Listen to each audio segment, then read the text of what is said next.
Hey, Jonathan from GameSpot Asia here. I'm here with Torfi and Eva from CCP, and they just showed us Dust 514. So tell us, of course, EVE Online, the game that it's matching the worlds or universes with, is on PC. Right. And Dust 514 is a PS3 exclusive. So since there are a lot of people who play the game on EVE Online on PC, I don't see the logic in that. Could you help me elaborate more or less? Well, I mean, EVE Online is part of the EVE universe, and we really wanted to expand the EVE universe and open it up to a broader audience.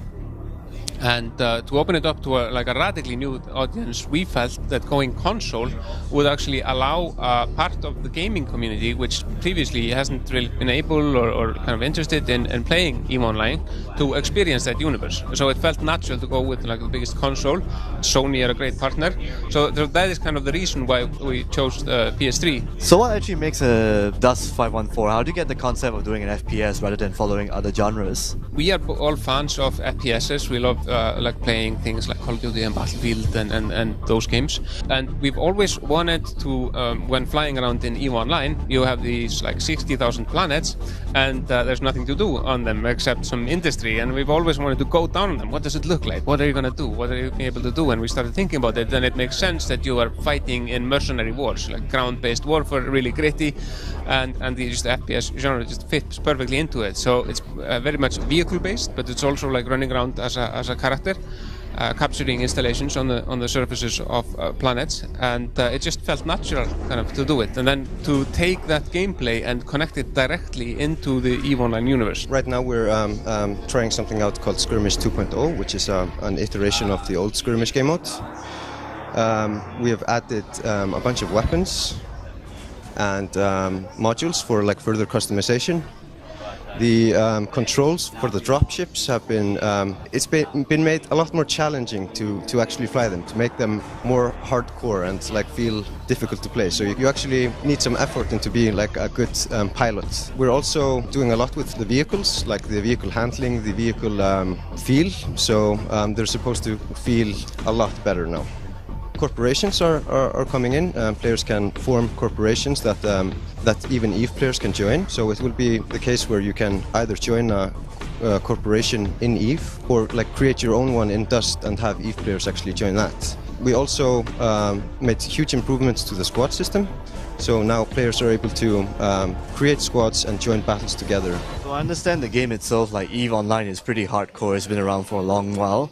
So how are you going to preserve the hardcoreness of Dust 514? Or is it going to be more beginner friendly in a sense, but later on it gets more and more a bit dangerous for players, especially since you can lose your items in this game? Absolutely. So when you start playing the game, you actually don't lose your items. The cheapest militia items that you use are actually endless, replenishable, and you can do matches in high security space, which actually don't have a lot of risk entailed in them. But as you want to go deeper into the game, you start taking more risks, obviously.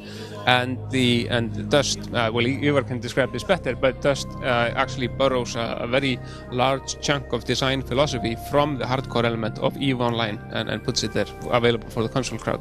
We have, in Dust we also have the concept of high security space, low security space and nullsec. Nullsec being completely player controlled, of course. Players will have to buy or purchase for in-game money, ISK, very expensive outposts and stuff that they then place on planets to both benefit the Dust corporations and the EVE corporations together. There is definitely a lot of risk involved when your whole territory can be just blown up by other players or taken over.